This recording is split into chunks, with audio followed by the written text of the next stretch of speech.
Votre attention s'il vous plaît. Cet élément est en ligne là. Contactez-nous pour savoir s'il est aussi disponible en la langue de votre préférence. Veuillez aussi noter qu'il est en audio uniquement, dépourvu de ce fait d'image originaire. christequality.com. Les cieux sont à la portée de votre main, juste par un simple clic de la souris. Évangileéternel.com, le site de l'Évangile éternel.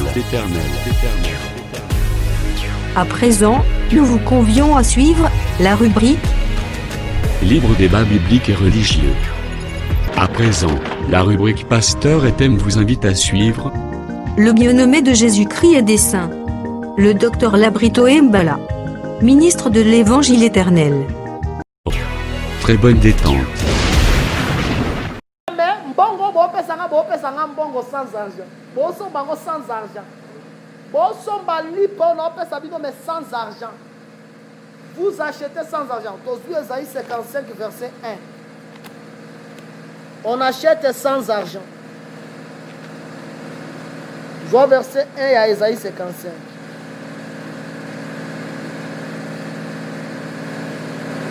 Ésaïe 55, verset 1, qui prennent la pour mon Amen. Vous tous qui avez soif, venez aux eaux, même celui qui n'a pas d'argent, venez acheter et manger. Tu n'as pas d'argent, mais viens quoi? Viens acheter. Mais tu n'as pas d'argent. Venez acheter du vin et du lait sans argent, Ok. sans rien payer. C'est-à-dire, aux autres sommes mais sans bongo. Aux autres, on a. Parce que par rapport à sali à Jésus. Lorsque Jésus-Christ a connu à sali nae. Le salut, le royaume de Dieu aujourd'hui, il est gratuit. Aujourd'hui, tu peux acheter sans argent. Mais acheter, acheter en écoutant. C'est que tu sommes na matoi. Bozolanda, si on a mis toute la question, on a tout une question. Est-ce que les gens ont la partage quoi? Les gens ont question dans tout. Est-ce que un sourd verra Dieu? Un sourd. Un sourd.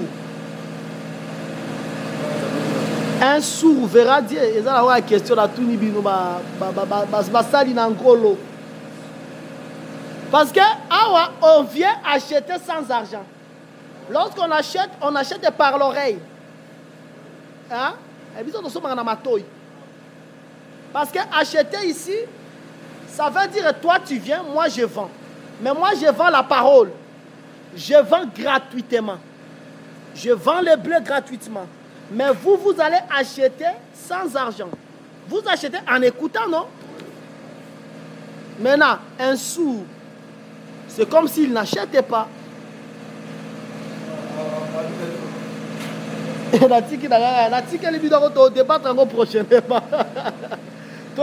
C'est pour cela, c'est que ce qui est la logique et frère Herman, c'est que frère Herman vaut mieux aborder aveugle que sourd. Hein? Il faut bien aborder aveugle que sourd. Et pas frère Herman, vaut mieux aborder mata zangi makolome azala mato yezala kana. C'est que mato est capitale na bomo ya mutu. Ils ont juste kaka lolenge ya kolingisa mai. C'est que ici on achète sans argent. On achète par l'oreille. Oreille des encore là, mbongo to soma. Mais si on achète dans mato, c'est-à-dire oyoki, ne vous bornez pas seulement à écouter. Pratiquez. Maintenant, ceux qui sont dans l'église à la Odyssée, venez acheter l'or éprouvé. Or, toi, tu as expliqué l'or éprouvé par le fait, c'est Jésus-Christ à la croix de Golgotha. C'est-à-dire, venez écouter le message de la croix. On se voit la Bible. Dans la Bible, venez acheter l'or éprouvé par le feu. Ça veut dire, venez écouter la parole de la croix. Or, la parole de la croix, c'est là que Jésus-Christ a pardonné les péchés.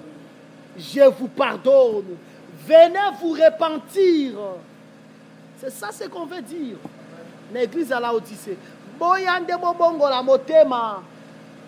Déchirez vos cœurs et non vos vêtements. C'est ça ce qu'on dit. Venez acheter l'or éprouvé par le feu, afin que tu deviennes riche. Ozomona. Tant qu'on mis l'or éprouvé par le feu, donc on est riche. Et bon, c'est que richesse, voilà, richesse, ça me Jésus de richesse. Ozomona. Jésus dans la richesse. Yo lo belanga ozana Jésus. Attention ko tambola otuti mafuta batu. Azongi sanega kango. Oyi ba pierre baba otambola na Jésus, Jésus a vraiment mbongo ya jeter hein. Bo otambola na mutu bobo zanga na 5 lipa. Mais parfois comme ça 5000 baliers. Quand 5 wana a sali multiplication na ye 5000 baliers. Et pour etikali ba morceau. Mbi ses amis balé batu balé 5000 et pour etikali. C'est que Jésus, c'est une richesse. Maintenant, lorsqu'on achète maintenant l'or éprouvé par le feu, alors en ce moment, on devient riche. C'est que la richesse, c'est Jésus-Christ. C'est Jésus-Christ. C'est l'œuvre de la croix qui est l'œuvre de la richesse. C'est là qu'il y a même, c'est là même qu'il y a ce qu'on appelle la richesse incompréhensible de Dieu. Soyez aujourd'hui Ephésiens chapitre 3. Générateur ou peut s'en ganga pema.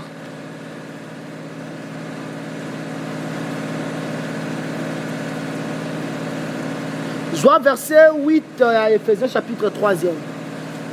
Ephésiens chapitre 3 verset 8. Amen. À moi qui suis le moindre de tous les saints. Cette grâce a été accordée d'annoncer aux païens des richesses incompréhensible de Christ. Comment dire richesse incompréhensible de Christ? C'est ça l'œuvre de la croix. C'est ça la richesse incompréhensible de Christ. L'apôtre Paul a dit que ce que je veux savoir à vous, c'est Jésus-Christ est crucifié. C'est là la richesse incompréhensible de Christ.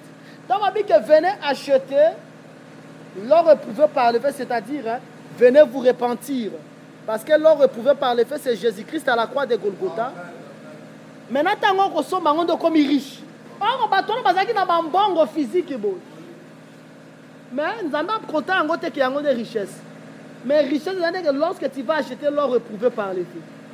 Avoir Jésus-Christ en vous. Lorsque nous achetons ça par l'oreille. C'est l'oreille qui est l'argent. Par rapport à Ésaïe chapitre 55.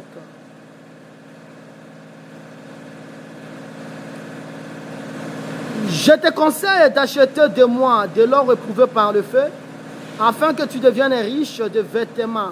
Non seulement que tu achètes de l'or éprouvé par le feu, mais que tu achètes aussi de vêtements blancs, afin que tu sois vêtu et que la honte de ta nudité ne paraisse pas, et un colure pour oindre tes yeux, afin que tu vois. Par exemple, conseiller son babylone comme ça, son l'or éprouvé par le feu, au sombi le vêtement blanc et pour sombi un collier. Le vêtement blanc, vêtement par rapport à Apocalypse 19, je crois. Vêtement par rapport à Apocalypse 19, je crois, verset 8. Ils ont l'habitude que le vêtement, le fin là, ce sont les œuvres justes des saints. Je vois Apocalypse 19, verset 8. Amen. Et il lui a été donné de se vêtir d'un fin lin, éclatant, pur, car le fin lin, ce sont les œuvres justes des saints. Amen. Au moins, il m'a dit que Elamba n'a misala malamu. Aux hommes, Elamba le faisait misala malamu. Maintenant, il a dit que bon, sont les vêtements blancs. Les vêtements blancs, c'est-à-dire acheter les œuvres de la justice. Parce que la couleur blanche, c'est la couleur de la pureté. La couleur blanche, c'est la couleur qui parle de la justice. Tout ça, on a malamu. Par rapport il y a temps, il y a fait, il y a 1000 ans. C'est que acheter le vêtement blanc, ça veut dire acheter la justice. C'est qu'après la repentance, biloko ya mokili, les biens matériels, les richesses. Bakomisa yango tout un Dieu. Siko bazoba bango botika yango eza na tina te. Bosomba nde l'œuvre de la croix. C'est-à-dire boluka boyoka nde musala ya bonzambe, la repentance. Après la repentance, c'est bon bika la justice, les vêtements blancs. Après les vêtements blancs, bosomba colire. Colire eza pona nini? Pona kofungola miso. Colire, ça veut dire que boyoka la parole interprétée. C'est ça la colire, c'est ça le colire. Parce que au moment de la parole interprétée, on a Luc 24. Il a fallu Jésus soigner ni lipa. Tango po Jésus pas dans la colire naï. Tango abuki lipa ne miso na bango ba moni clair. C'est que colire à Jésus ça qui dit le pain brisé. Vous voyez le pain brisé, ils ont tout un collier. Maintenant, ceux qui ont vu le fils de Ilkija,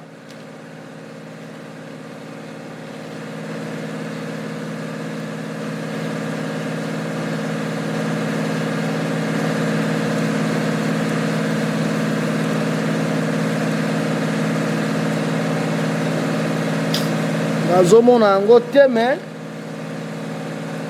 nayebi te wapi nani ayebi wapi bapesa la coupe de consolation na Jérémie mutu nayebi texte wana po bapesa la coupe de consolation na livre à Jérémie.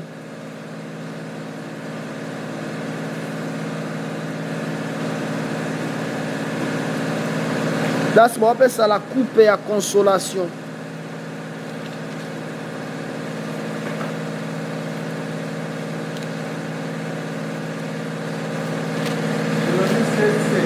Jérémie 16, hein? Ok. Ok. On ne rendra pas le pain dans le Dieu pour consoler quelqu'un au sujet de la mort. Et l'on ne fera pas la coupe de consolation pour un père ou pour une mère. Ozomona, balobi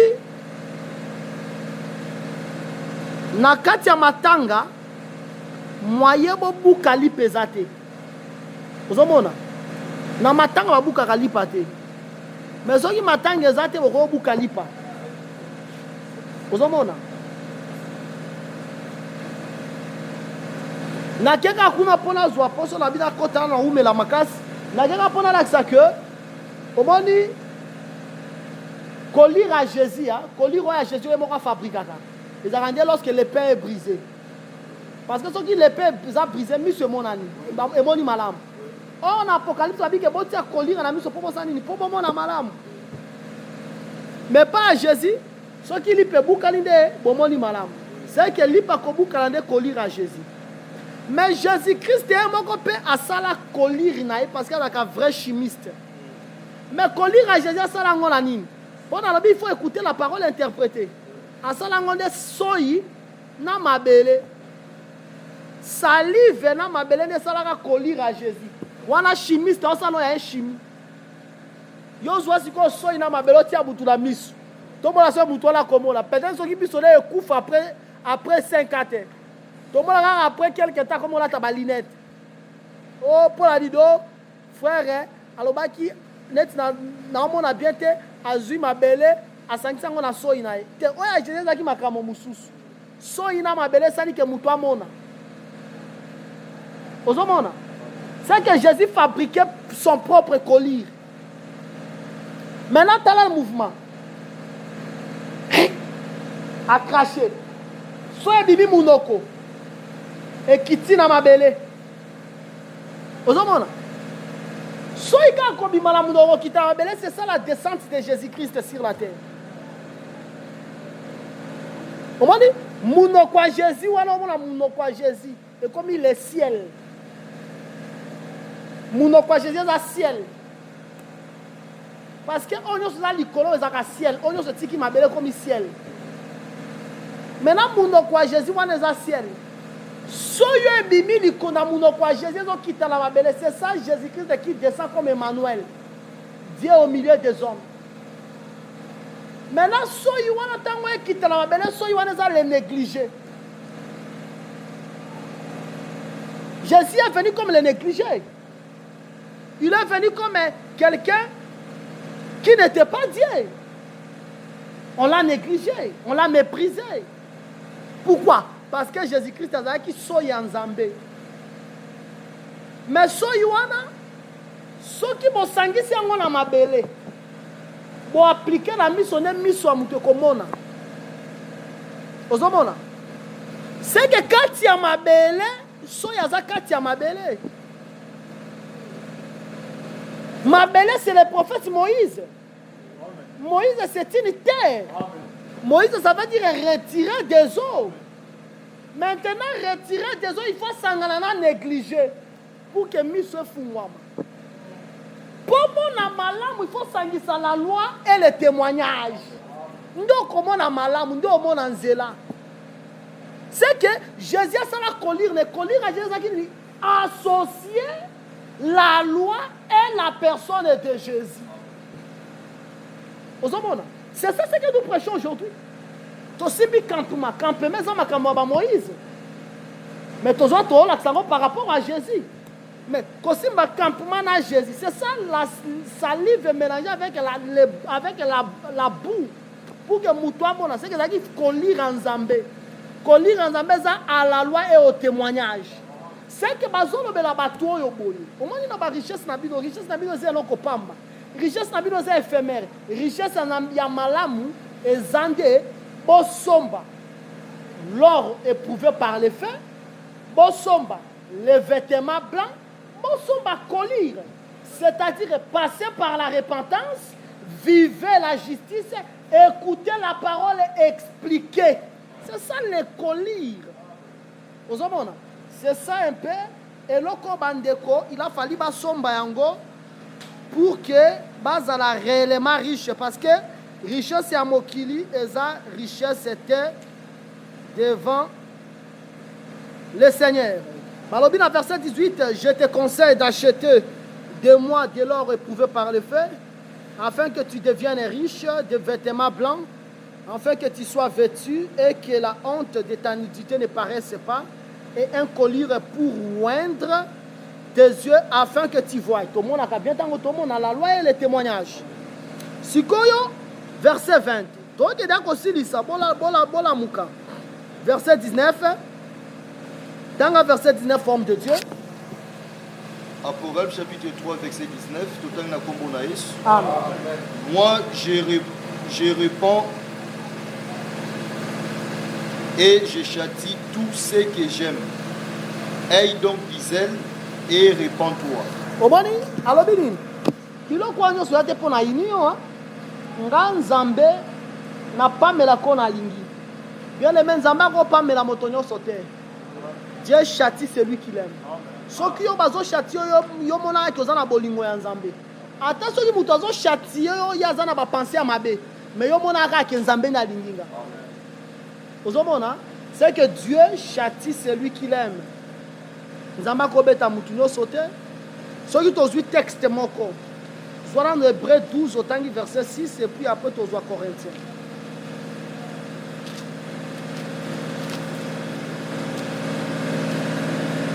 Hébreu 12 verset 6. Hébreu 12 verset 6. Hébreu chapitre 12 verset 6. Tout en qui n'a pas Amen. Car le Seigneur châtie celui qu'il aime, et il frappe de la verge tout ce qu'il connaît pour ses fils. Ce qu'il reconnaît. Oui. Tout ce qu'il reconnaît pour ses fils. Ok, amen. C'est que Nzamba betaka n'importe qui te. Abetaka mutu alingi.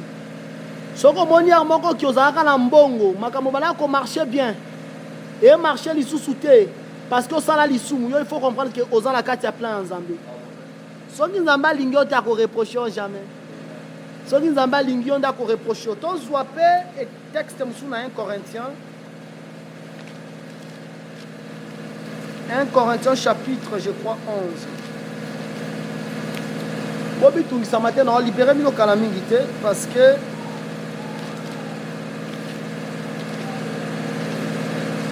non, c'est pour la fête que ça partage dans le générateur Makele le boé. Aujourd'hui, 1 Corinthiens, chapitre 11, verset 32. 1 Corinthiens chapitre 11, verset 32, Amen. mais quand nous sommes jugés, nous sommes châtiés par le Seigneur, afin que nous ne soyons pas condamnés avec le monde. Vous comprenez pourquoi on châtie? Tu là pourquoi on châtie? On châtie pour un but, pour que tu ne sois pas condamné avec le monde. Ne tu oses y vraiment comme il tungi sa mate, au sala vraiment ma ben zamba betio. Pour nanini, azana pour ça que un jour la terre collecte une grande tentation. Alors comme yo, il faut épargner yo. C'est pour cela des fois il faut châtier kaka yo. Parce que azana bolingo na yo. Ok mon ango ma belle loyo. Mais si mo pesa ka nzambe raison. Omoni batu misusu soko châtier bango moni bakimi yeba ke baza bananda kote. Mwana ya ndaku ata papa beti azonga na ndaku. Mais soko moni obeti mwana kimi aza ya ndaku te. Est-ce que tu comprends? Omoni ndaku wana chambre wana. Soki tolobi ke bapuku baza wana. E mo ba musu ba ko douter hein. Bapuku baza na ngalondi mate bapuku ba ko zala wana te. Bapuku baza na bien le mete bapuku baza te. Ok. Toko vérifier to baso bapuku baza. Bozwi ka bobwa ki endoside kati botiango litina ba makaya bobotiango wana endoside. Bosati ka to bosati solo. Boko ba da ke bapuku baza. Pona nini? Tango ko tia endoside wana et décrire nature ya mutu aza. Des fois moto tia ka moto le langa poto baso ki nyoka za kati ya moto kati ya zamba wana. Yo pelisa ka moto.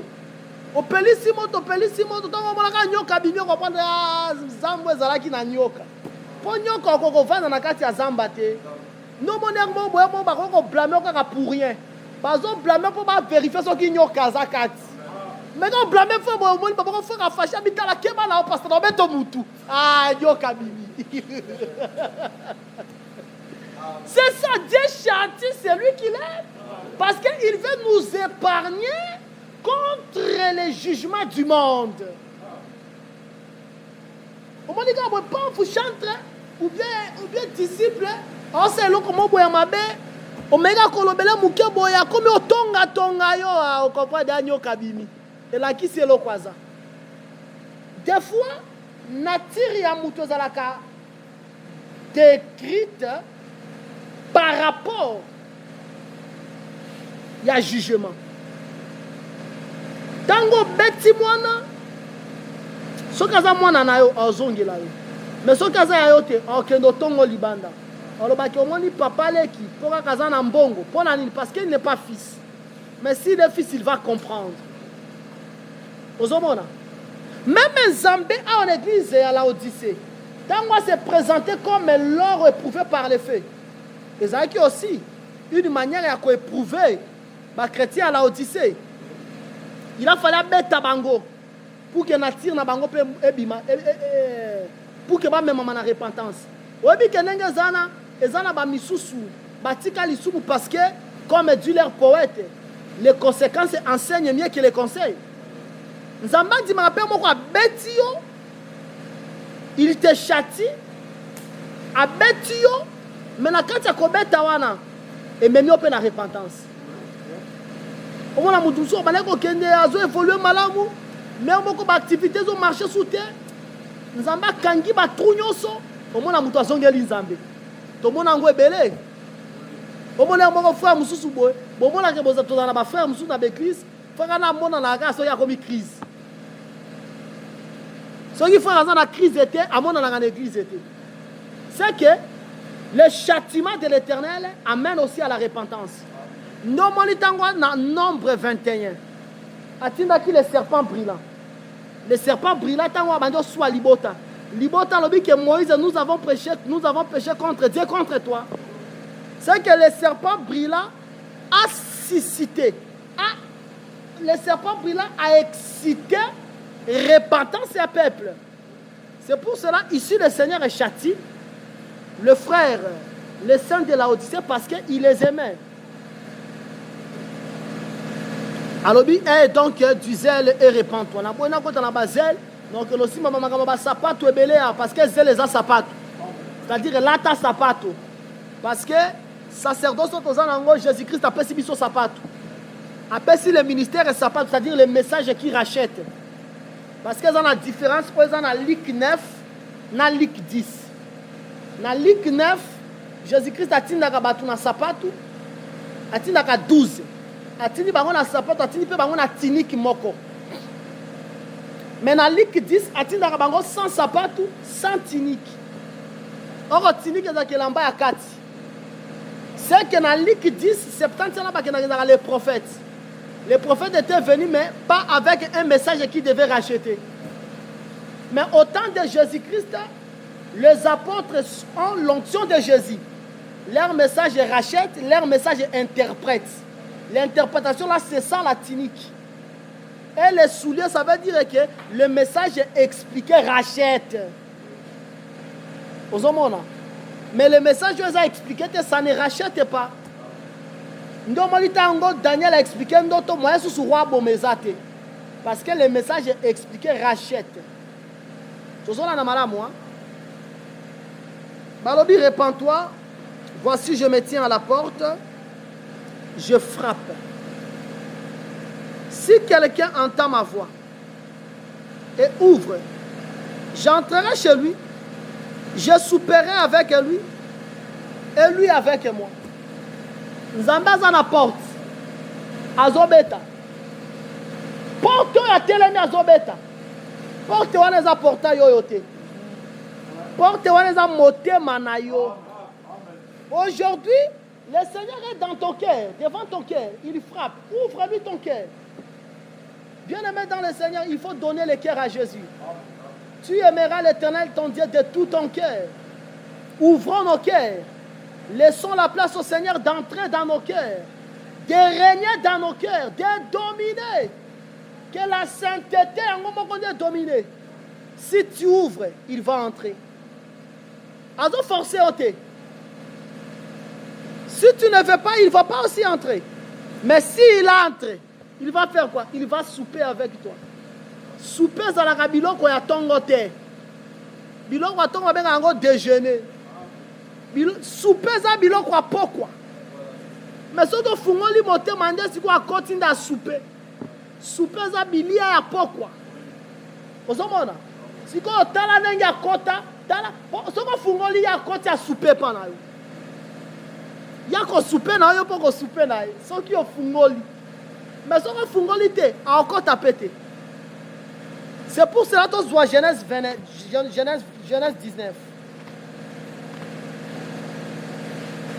Vois verset 1er. Tu as un verset 3. Il y a Genèse 19. Toi c'est fortifié, toi c'est fortifié, toi c'est fortifié, toi là la terre. Les deux anges arrivèrent à Sodome sur le soir. Au moment où Babylone, les deux anges, comme dans Sodome, le soir. Ce qu'on a mis, quand on a effacé le soir, on a marqué, on a mis la Bible. Ce qu'on a effacé le soir, la Bible, on a sous Bible, c'était comme si la bis. On a effacé le soir, la Bible, comme si la bis, frère. Quand on efface la Bible, on a marqué.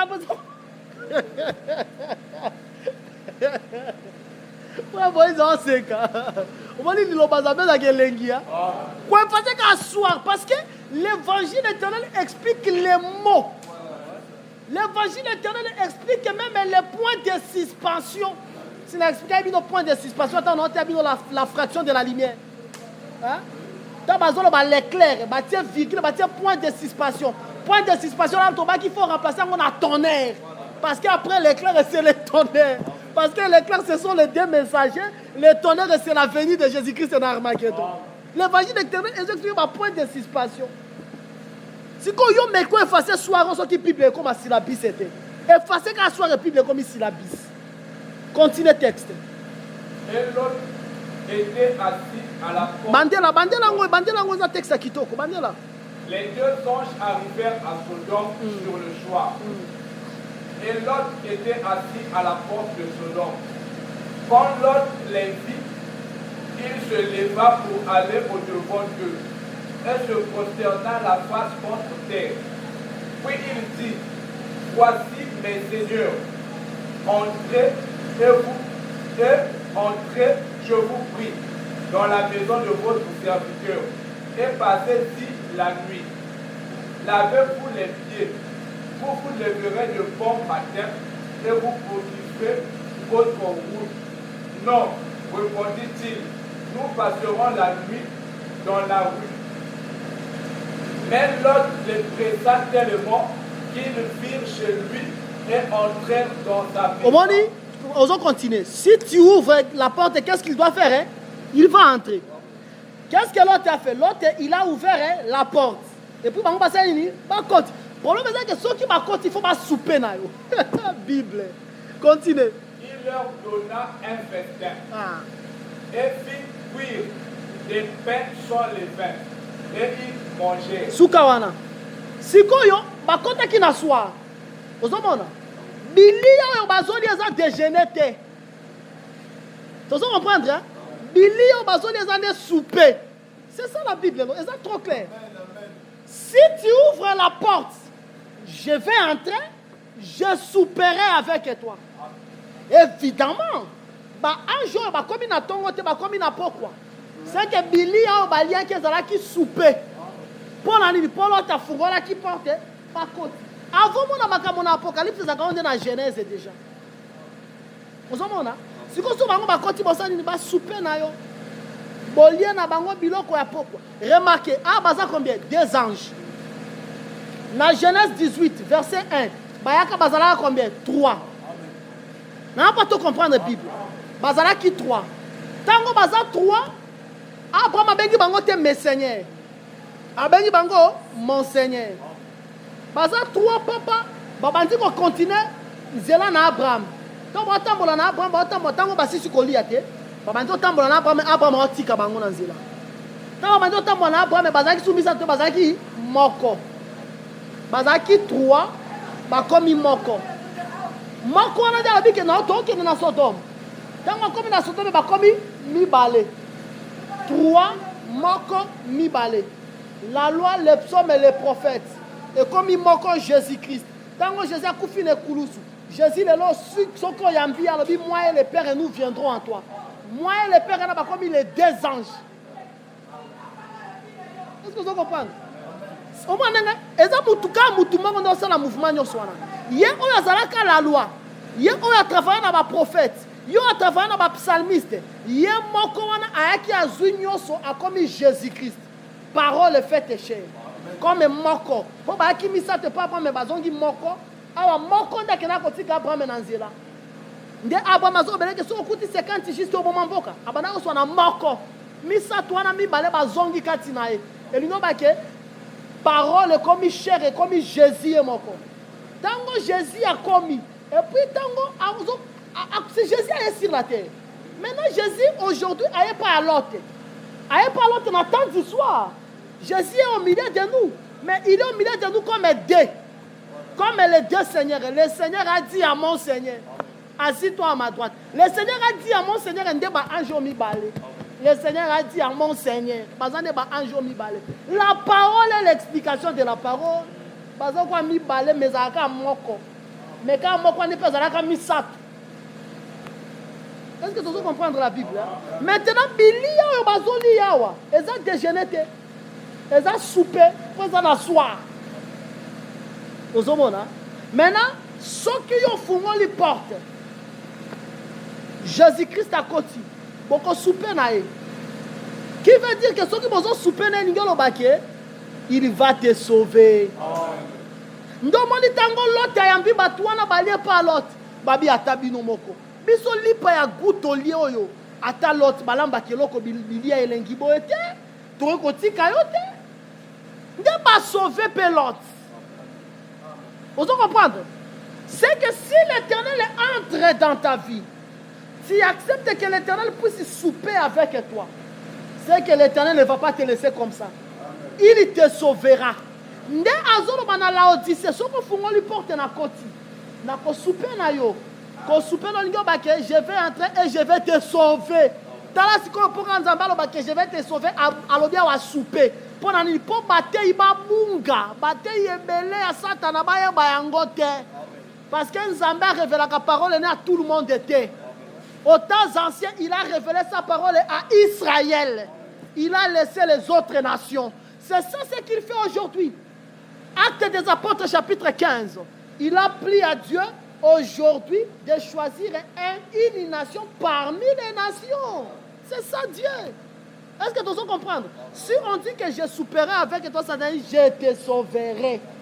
Parce que tout le monde dit, ombre n'a pas ya l'autre. Tu veux comprendre? Hein?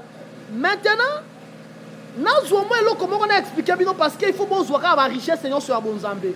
Dans Luc 14.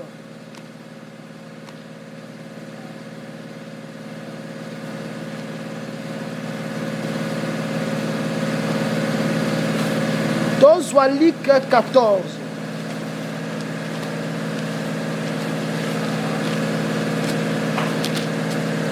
Homme de Dieu, Daniel Abisso, verset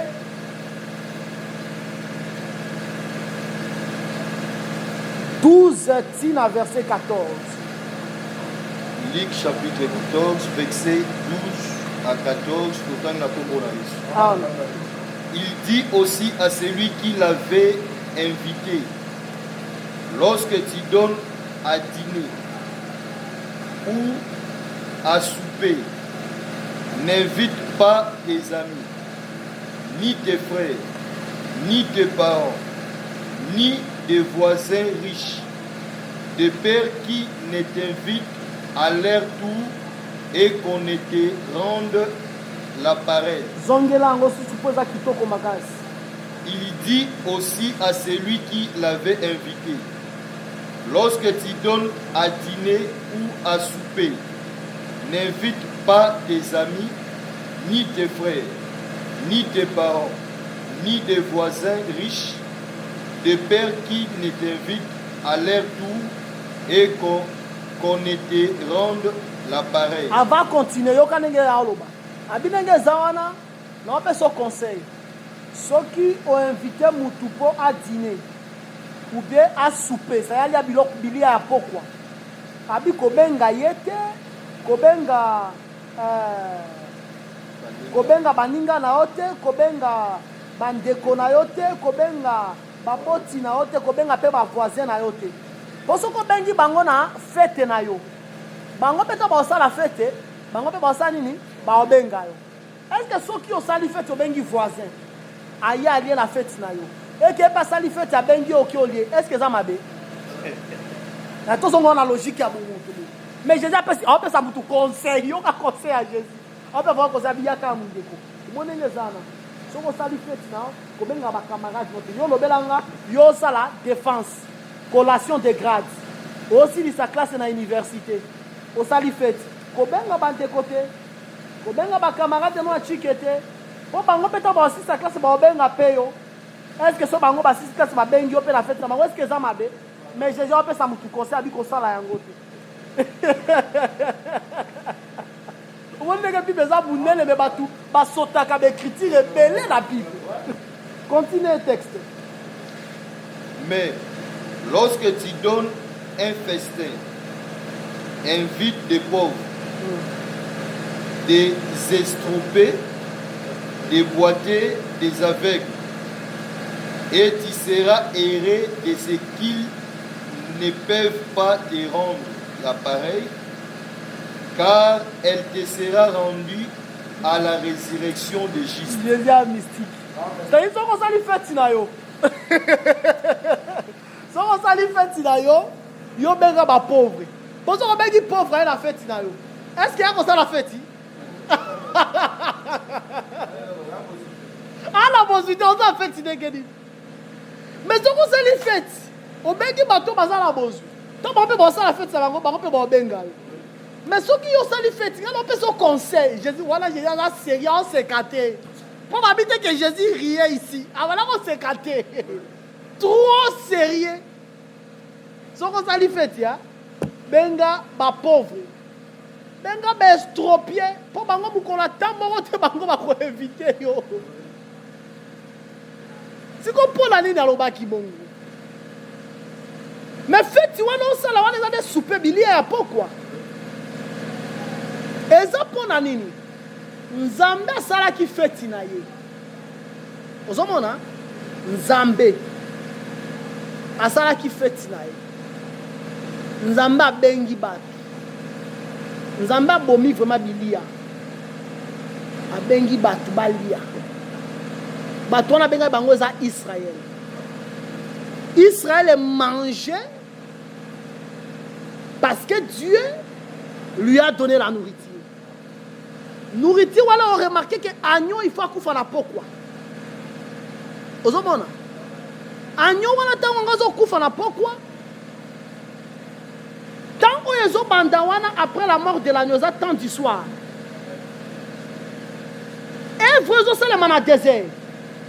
Nzamba zole sa Israël na ba mane na ba kai si nzambe na sali fête na zole sa ka Israël net Israël pas riche Israël peut so sali fête ne nzambe peut folia ndomoni Israël peut banda ko tumbela nzambe bambeka ndomoni so ko sali fête no ko benga riche te nzambe sali fête nzambe zole sa ka Israël Israël peut banjo le sa nzambe ale sa ke ba taureau ba pigeon ba farine. Or, Jésus a bien bien terre. Si vous allez faire du invité riche, c'était pour riche, pas comme ça la fête, il a invité. Nous avons dit Tina voulu ni sacrifice ni holocauste. Mais tu m'as formé un con. C'est que, Bango Zamba sali fête, Zamba zone sakaye. Mais il n'y a pas comme on l'a sans Zambé. Tiens, pendant qu'on l'a sans Zambé, Zamba lingakate. Tout le temps, nous sommes 50. Zamba, pendant qu'on s'appelle en Damas, n'a été. Pour nous inviter, on a laissé pour manger les sangas.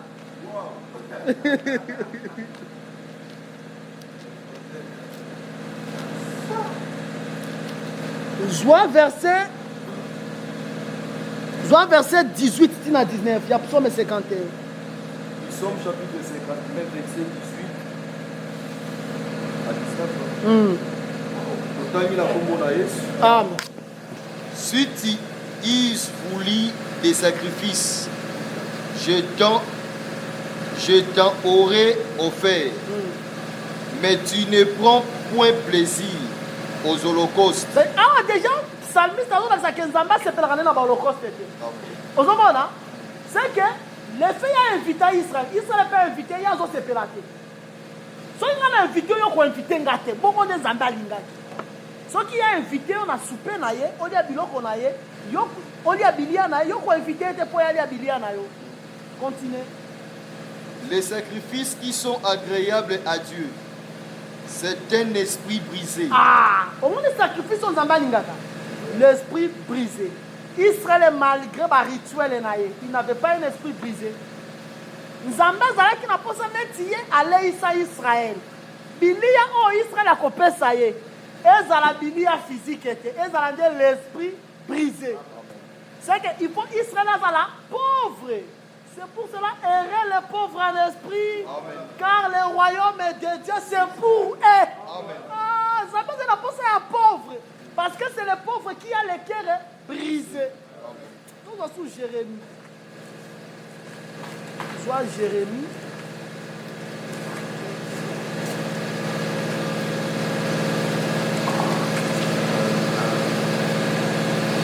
Soit Jérémie 6, verset 20. Si na verset 21. Jérémie chapitre 6, verset 20 à 21. Tout le temps, la combonaïs. Amen. Qu'ai-je besoin de l'encens qui vient de Séba, du rousseau aromatique d'un pays lointain? Vos holocaustes ne me plaisent point.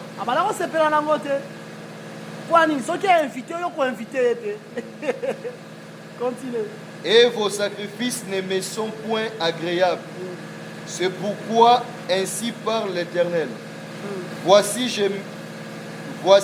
je mettrai devant ces peuples des pierres d'achoppement contre lesquelles se heurteront ensemble père et fils, voisins et amis, et ils périront. C'est que Nzamba zola que ba sacrifice na bino na sepelaka na ngote. Net on se la sacrifice na bango te nzamba comme ko luka créer les fractions. C'est ça ce que nzamba alingaki.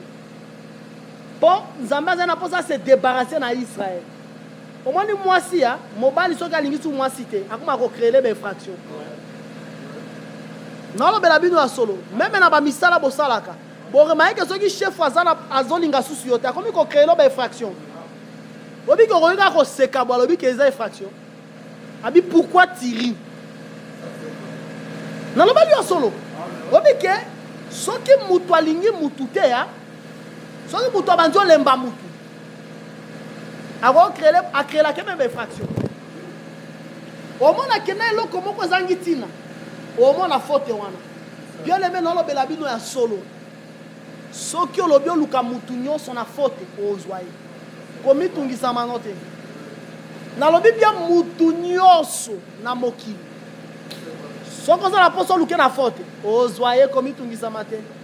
Obi ka nengo beti ka kawana. Na ko ba obeti bongo pona nini. To ba leto obeti bongo fingi mama nanga. So mutu bien créer une infraction na forme nyonso. Obi ke okoki kopesa mutu mbote. Alors bela bien bandi boni yo pesa ngama boko mutu aliboso. Non mais le bien aimé, ceux qui mutu bien lukelo infraction ko lukelo ko zwayo. Wala komi tungisa mate. Bon préveza. Daniel abana ko banga nzambe mais ba zwaye les fractions. Daniel a banga nzambe mais ba zwaye les fractions. Ba ebi bien que Daniel a fini nzambe na bangote, a telemeli mutu te. Mais yo imagine mutu ensemble la tongo midi pour babi ensemble la tongo midi pourquoi pour na nini. Si vous avez créé l'infraction, que pour la nuit, on Jésus est belé. Abi frère, on dit que on t'est bien, mais on va dire Jésus est belé. Azu yo l'infraction. Dans la Jésus n'a pas besoin d'infraction. Moutatou n'a pas tout question, mais qui de vous me convaincra du péché? Mais besoin d'infraction. Pour la nuit, pour le bas qui détruisait ce temple. Yo le belaka moutabi détruisait. Et puis Bible dit que il parlait du temple de son corps. Mais Bible dit que Paul le bas qui détruisait son temple. Balouke les fractions peut bazouiller. Tout une question la caïfe. L'obelanga solo. Est-ce que vous avez vraiment le Christ et le Fils de Dieu? Abi oh. Nous avons vraiment yango lobi yango. D'ailleurs désormais, au monde a le Fils de l'homme. Akoya à la gloire. Caïfe abi. Est-ce que nous avons tina ba preuve mususu? A pasoli lamba. Pourtant nous avons pasoli lamba. Yo ba ke musala ne sili. Yon des sacrificateurs à solo. On a sous sacrificateur été. Mais na keka kuna pona la sabino que soko lobe ozwa mutu ne fraction ko zwaye na forme nyoso ba ko saote o maka nango ti loboko bo frère comment ça doit partager au ti loboko bo o so na nani on ko zwa mutu na forme nyoso ozomona. C'est pour cela bien aimé dans le Seigneur il faut bisoba na nzambe to apprendre ko linga mutu ndenge azali. Soki to moni kazana mabe oyo komemena lisumu e komemena na lifelo to sunga ya avec amour. Ozolanda siko yo nzambe tellement balai ko sepela na ba sacrifice à Israël était. Bon, yeso ki a invité yo ko invité était. Soki ape abenyo na souper na ye. Yo pe ko benyo na souper na yo te. Alors net balai ko sepela na ngote a créer les fractions. Mbala moko alobi nini? Abi c'est pourquoi ainsi parle l'Éternel. Voici je mettrai devant ce peuple des pierres d'achoppement. Alors, il faut un esprit brisé. Il faut la pierre d'achoppement pour Nabino. Dans la pierre d'achoppement, qu'est-ce qu'il va faire? Azwa libota mususu. Libota rande na ndenga na yo. Biso nonde ba estropié. Biso nonde ba pauvre. Zonga na verset 21, tu comprends dans malam.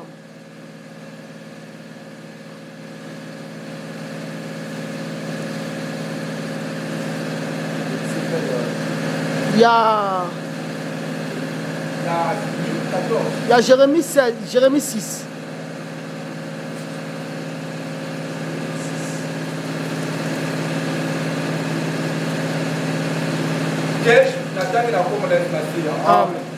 Qu'ai-je besoin de l'encens qui vient de Séba, du roseau aromatique d'un pays lointain? Vos holocaustes ne me plaisaient point, et vos sacrifices ne me sont point agréables. Soit verset 21.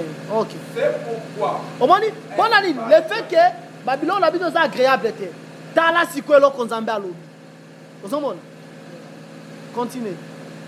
Voici je mettrai devant ce peuple des pierres d'achoppement, contre lesquelles se heurteront ensemble père et fils, voisins et amis, et ils périront. Tala eloko. Tala Bible ndenge eza na synchronisme moko ya somo. Tango bakoserte dikolo ya Pierre. Banande bakoserte tango yango malamu. Bandela. C'est pourquoi ainsi parle l'Éternel. Voici je mettrai devant ce peuple des pierres d'achoppement, contre lesquelles se heurteront ensemble père et fils, voisins et amis. Ah, omoni hein? Père et fils hein? Omoni père hein? Omoni père, ce sont les parents, fils ce sont les frères. Voisins et amis. Zonga siko na Luc 14. Ozomona? Na souper, soko sali souper ko inviter nani te? Ko inviter voisin te? Ko inviter ma parent te? Ko inviter ma frère te? Ozomona? Zouani 14. Il dit aussi à celui qui l'avait invité, lorsque tu donnes à dîner ou souper, n'invite pas tes amis, ni tes frères, ni tes parents, ni tes voisins riches. Si yango vraiment Jérémie chapitre 6, on va dire Bible. Luka yango sikola ba concordance ya ba confil de soko komona yango. Omona yango te. Omona yango jamais. C'est que omoni souper on Nzambe salaki. Nzambe c'est comme kolé sa Israël. Israël pas comme kozongi c'est la ke bilia banyama. Nzoka Nzambe alingaka yango te. Nzambe alingaka nde l'esprit brisé. L'esprit brisé ezande banani nde bazanango. Le pauvre. Le pauvre, bazan l'esprit brisé. Le fait que bazan l'esprit brisé, le royaume, mais apona, bango. Ozomona. C'est un peu ça. Na kenanga kuna pona la kisa d'abord. Na zwa ki yango parce que ça qui est aussi important parce que ça, moi point moko e ba lobela sir souper. Mais bite ezalaki na lobela bino que par rapport à Apocalypse 3, tant babi que toko souper na ndo bake, il va nous sauver. Ozolanda. Celui qui vaincra, je le ferai asseoir avec moi sur mon trône, comme moi, j'ai vaincu et je me suis assis avec mon Père sur son trône. Que celui qui a des oreilles entende ce que l'Esprit dit aux églises. Amen. Pourquoi Balobi, celui qui vaincra, il faut faire un angwende. Ce qu'il faut faire un angwende, pour faire un angwende, les anenye moko nanga, na fandi nangwende, na papa nanga. Pour nani ni bongo. Mutu oyo afandaka na trône ezalaka ne mutu oyo abengami aza digne mpona kojuge. Ozomona soki neti totangi na 1 roi chapitre 3 totanga yango te parce que na posa na kata déjà. Na 1 roi chapitre 3 Salomon pour qu'il a démontré sagesse na ye azalaki na trône. Ozomona ye nazalaki mutu ya trône ye nazalaki comme le roi. Mutu ya trône nde ajujaka. Quand on habite trop le comment on a quitté. Trop les gens qui tango le président Félix Tshisekedi. Le fait qu'il y a président ata au moins il y a fandi di kola quitté c'est lui qui tolo ba que c'est lui ende azani na vient d'avant na trône. Ozomona. Vient tolo ba qui dans na trône. Maintenant ceux qui ont vaincu ils peuvent vendre na trône. On va na trône pour la ligne pour au juger. Dans Matthieu 19. Pour comprendre la Bible, Matthieu 19, verset 28. Matthieu 19, verset 28. Ah, dans ma casse. Amen. Jésus leur répondit, je vous le dis en vérité, quand le Fils de l'homme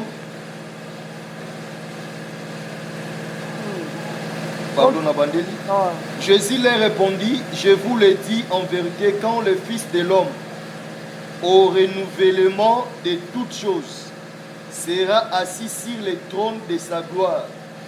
Vous qui m'avez suivi, vous serez de même assis sur 12 trônes et vous jugerez les 12 tribus d'Israël. Papa, batuo babo ya interprétation to lobaka. A expliquer la sibiso ka version nam. Est-ce que biso nere toza wana? Toko telema to bandi ko juger Israël. To bandi ko bela yo tribu ya Dan. Wana nani yo frère Herman ndo zolo bela. Yo tribu ya Dan. Yo pour nani nozaki mutu makasi bo. Est-ce que vous allez vomir le quoi bongo? Il faut le Saint-Esprit. Il viendra avec son trône. Mais à quoi appelle la baye colline? Baye colline peut pas en avoir trône. Je vais expliquer comment malam ou ceux qui nous colons dans ma osuna to expliquer Apocalypse 20. Bango peut en avoir trône na bango. Mais ba ko juger les 12 tribus d'Israël. Or, ceux qui ont vaincu dans l'Apocalypse 3, l'église à la Odyssée, bakopé ça yo trône parce que yé payé soit longa qui papa pépé ça qui est trône. Pour na ko juger. Maintenant, elingi kolobani no juste. Tango to ko za enlever. To za vraiment na trône. Parce que to za lokola la mère de Salomon. Salomon a un trône et il a battu chez trône. Parce que maman à Salomon a moi aussi à Salomon. Marie a sa maman à Jésus. Mais Marie a sa moi aussi à Jésus.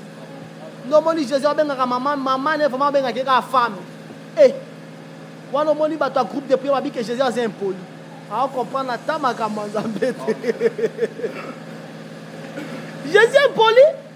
Bible balobi ki babi Jésus tango azonga ki na famille na ye babi ke azala ki respect to ça qui baboti na ye mais muto to ça baboti ça benga ka mari femme. Pourquoi? Parce qu'elle a qui chérie à Marie. Déjà là il vraiment master ya Marie, mobali ya Marie. Mais azape Marie azape maman na ye. Ne ba tuni Jésus babi ke alobe bango maman na ngane na. Abi maman na ngane ba bazo yo kalilo ba. Neti boyo kaliloba Jésus siko boza maman ya Jésus. Mais jour où il y a enlèvement boza sous maman Jésus beaucoup moi si à Jésus. C'est ça Marie la mère de Jésus mais Marie aussi la femme de Jésus. Mais Marie a tikala kozala nous femme ya Jésus tazaka onde maman ya Jésus. Étape il faut respecter. Zalala nous maman ya Jésus et puis après comme femme ya Jésus. Kozala maman Jésus yo kala nous parole peut pratiquer parole. Et puis après au compte taliban là c'est ça l'enlèvement de l'église. Maintenant, tant qu'on compte à l'Iba, si tu as jugé, tu as la trône, tu as la batte chez bas, il y a peu à Salomon. Ils ont mis la trône. Jugement, tu as jugé tribu à Israël et l'Ingo Lobanini, 12 tribus. Et l'Ingo Kolobaboye, parce que tu juge par rapport à Ève. On a fait cet exemple. Au moment où ne jugez point, ne jugez point. Ne jugez point. Bible dans 1 Corinthiens chapitre, je crois 6, les saints jugeront le monde. Les saints jugeront même les anges. Les anges qu'on juger, ce sont les anges déchus. Mais nous jugerons le monde. Quand juger le monde, est-ce qu'on est aussi qu'on juge Obama? Mais tous on juger, est-ce que bateau bazo le cas bandumba ou bazana ba boîte de New York qu'on juger bango? Mais tous on juger bango na misala na biso. Ezana ti ba ser na biso, tant ba la ta ba jipe milai. Quand les balati jipe milai, ba yo balati ba jipe mikuse ba ser na biso ba juger déjà bango. Pour la nini? Au moins dit papa ou bien ozana mwana na ta ka jipe mukuse. Ou bien loko alobela mwana na ta ka jipe mukuse. Alors ba pour la nini yo ta ka jipe mulai te lokola ser wana ensemble la ensemble de saints. Directement ser wana ensemble la ensemble c'est comme jugement pour na wana. C'est que tous on juger bango na misala. Tant bango yo zo iba na misala te. Remarquez bon travail dans entreprise. Batunyo so ba ibaka yo zo ibate. Ou bien alors ko chef alo babi. Pour na nini bino bo ibaka te lokola ye. Mais il y a pas le motoloko la bino mais il y a te. C'est que au juger bango par rapport à misala malam. Au moment où Eli tango kana ki vula pendant 40 jours. Vous avez 40 jours. Hein? Quand on a dit vouloir pendant 40 jours, hein? 40 jours, pendant 40 ans, 40 jours, pendant 3 ans et demi. 3 ans et demi. Quand on a dit vouloir pendant 3 ans et demi, pardon. Quand on a dit vouloir pendant 3 ans et demi. Jacques a dit que Élie était un homme de la même nature que nous. C'est que Élie a jugé Bisso. Mais Élie avant de ça, Bisso était dans la barre, il a dit que jugé Bisso, il a dit que yo sala qui peut pas entrer. Élie a jugé Bisso par rapport à la foi. Les lois, on a la foi, on a bougé, on a bien aimé. Quand la moutoulette, Élie a qui na foi. Directement, Élie a commis juge. Vous avez un jugement en Jérusalem. Aujourd'hui, Daniel, devant tentation à Séda quitter. En disant qu'il va voir qu'il a dit boulot à cause. Mais yo tant que tout le monde fait un abus au boy. Ah! Faut que faire la calabande de combat, tu n'as rien salamabe. Faut que on a pas boy ko salamabe. Si tu dis que faire la vie sur salamabe la Daniel. Ou bien si tu me dis faire un salamabe ton frère. Daniel est devant tentation à Séda quitter. C'est que Daniel a commis juge et affaire. De la même manière, on va enlever. Comment on va enlever? Les 2 messagers basés sur la terre. Si vous êtes à Israël, vraiment Israël est la croix de Jésus. Et puis, les 2 messagers, vraiment Israël, pour le moment. Ils ont libota qui sur la terre, sur la terre. Libota, on a déjà enlevé. Libota, on est il faut serrer ma ceinture na bino. Bon serrer les reins de votre attendement. Libota, on est déjà dans l'eau là. Les 2 messagers vont à Bongo. Tant que à Bongo. Si bon sang, pour abîmer moni, net bazan na lola. Ba na lola parce que balongi. Parce que ils étaient des vainqueurs. Parce que balonga qui li soum. Bango li soum azaki sur la terre mais bango babika ki lokola li soum amo ki les ala quitté. Ozomona, c'est que directement to comme jugement pour na bango. Ozomona, pour la Bible hein.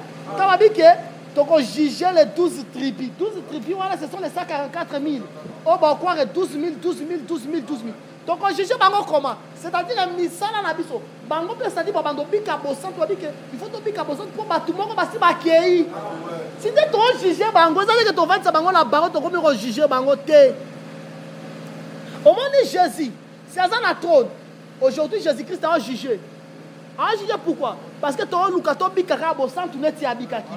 Bossan, tu as Jésus, la sainteté de Jésus, c'est pour nous tout un jugement.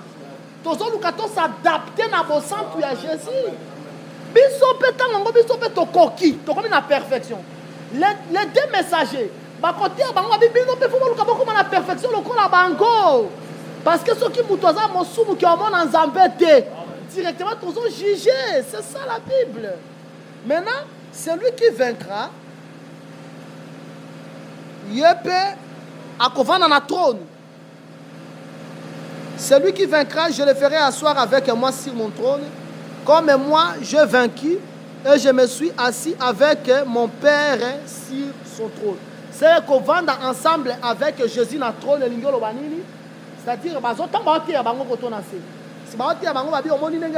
Jésus a Jésus était sans péché. D'ailleurs, Jésus qui sans péché. Pour votre information, son épouse, elle aussi, elle est ni ride, sans péché, ni rien de semblable. C'est que Bishop est dans le trône. Vous savez, c'est quoi la gloire par rapport à Jésus-Christ, Abiga qui bossante. Bon, tu as peu l'église Abiga qui bossante. Si nous sommes ensemble dans le trône avec Jésus, tu partager gloire Rwana. Il y a bossante, la gloire c'est la gloire de la sanctification. Aux hommes, que celui qui a des oreilles pour entendre, celui qui a des oreilles entendre ce que l'Esprit dit aux églises. C'est que, oh, ma camarade concernait Laodicée, ils ont concerné Philadelphie, ils ont concerné Sardès, ils ont concerné Thyatire, ils ont concerné Smyrne, ils ont concerné Éphèse. Ils ont concerné Pergame. Ils ont concerné l'église, ils ont concerné Dragage. Ils ont concerné Université 83. Ils ont concerné l'Assemblée de Oasis et à Lubumbashi. Ils ont concerné l'église à Tchop. Ils ont concerné les églises de Seigneur. C'est que Bissot maintenant comme Dragage. totala tomona wapi badefo na biso eza yango mpe le Seigneur azo reproché totika yango pour que tu espérer la perfection que le Seigneur apambola biso na kombo na Yesu Christ. Ok, posez question.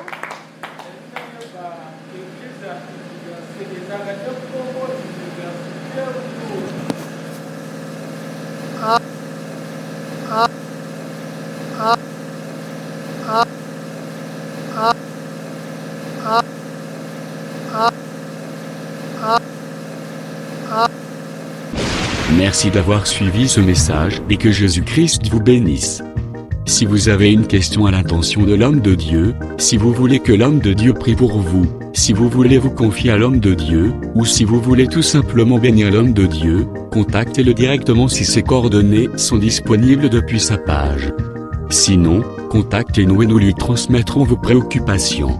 N'oubliez pas de faire un tour à notre page évangélisation pour voir en quoi vous pouvez vous rendre utile à Christ par cette œuvre. Que Dieu vous bénisse tous. Amen. ChristQuality.com. Les cieux en un clic de la souris. Évangile-éternel.com, le site de l'évangile éternel. Christ Equality Fondation, équilibrer la manne ramassée dans le désert de sorte que chacun ait un eumère.